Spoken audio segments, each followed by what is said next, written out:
Good morning guys. Ay, shit. Naglagay tayo ng bulkasil sa bubong kasi kahapon napakalakas ng ulan.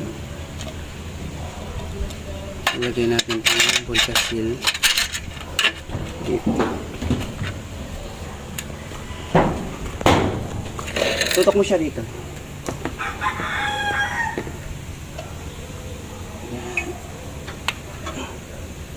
Carpentero tayo for today's video.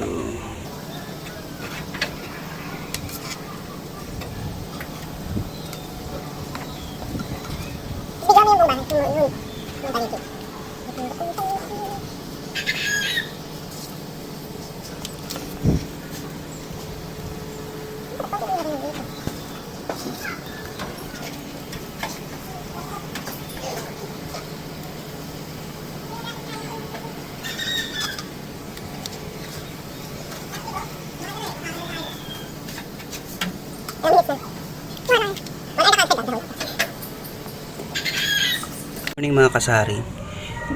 Ito yung mga simpleng bagay lang. Naglagay lang ako ng bulkasil dun sa gilid ng aking bubungan dito sa tindahan kasi nga kagahapon sobrang lakas ng ulan. First time din siya nag-leak, parang siguro tuklapan na siya rito. Yung mga ganitong simpleng bagay lang pwede mo nang gawin mag-isa. Kasi kung magpapautos ka pa, halimbawa sa manggagawa, kano pa ito? Aabot pa ito ng 1,000 sa isang araw. Kakaperanggot lang.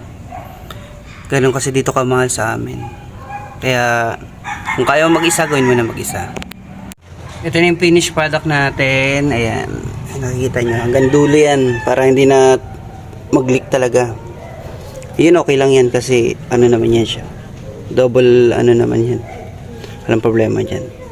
Ito lang may problema. Thank you for watching. Bulkasil muna tayo guys.